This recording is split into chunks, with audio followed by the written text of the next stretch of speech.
10 வருஷமா ஒருத்தனை லவ் பண்ணி வீட்டுல ஓகே சொல்ல வச்சு 6 மாசத்துக்கு முன்னாடி சும்மா பிரம்மாண்டமா ஒரு கல்யாணம் பண்ணி அவன் கூட வாழ போறோம் அப்படின்னு அந்த வீட்டுக்கு போகும்போது இருக்கிற ஹாப்பினஸ் அந்த பொண்ணுக்கு எவ்வளோ இருந்திருக்கும்னு யோசிக்கும் போது 6 மாசத்துல அந்த எல்லாமே முடிஞ்சிருச்சே அப்படின்னு தோண வைக்குது. ஜெபிலா அப்படின்ற அந்த பொண்ணோட டவுரி கேஸை பத்தி நான் பார்த்தேன்.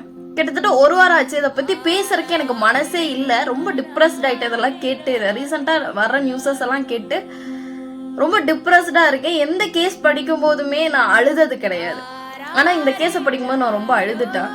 ஏன்னா 10 வருஷமா லவ் பண்ணி தாய் வந்துட்டு அவ்வளோ பிரம்மாண்டமா 1.5 கோடி ரூபா கிட்ட செலவு பண்ணி அந்த பொண்ணை கல்யாணம் பண்ணி கொடுத்து 50 பவுன் நகை, 50 லட்சம் ரூபாய்க்கு வீடு, அது இல்லாம பைக்கு, ரொக்கமா 7 லட்சம் ரூபா, தான் தாலிய கூட தான் பொண்ணு வாழணும்னு சொல்லி தான் தாலிய கூட அடமானம் வச்சு 5 லட்சம் ரூபா கொடுத்துருக்காங்க அந்த தாய்.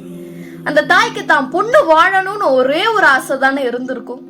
பொண்ணு இறந்துருச்சு அப்படின்னு சொல்லும் போது அந்த தாய் மனசு ரொம்ப இதா இருந்துச்சு. அதை பத்தி நான் ஏன் பேசல அப்படின்னா என்னால முடியலங்க. அந்த இதெல்லாம் என்னால ஏத்துக்க முடியல. என் மனசே தாங்கல. எனக்கு அதுல ரொம்ப கஷ்டமா இருந்துச்சு. ஒரு அரேஞ்ச் மேரேஜ்னா கூட அதை அக்செப்ட் பண்ணிக்கலாம்.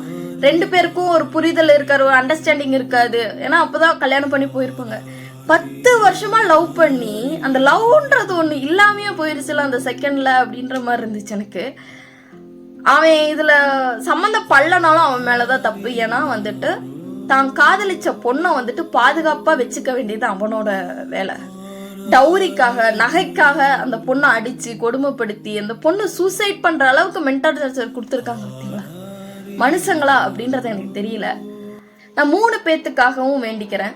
ரிதன்யாக்காகவும், லோகேஸ்வரிக்காகவும், இப்போ ஜெபிலாக்காகவும். நீங்களும் வேண்டுவீங்கன்னு நினைக்கிறேன்.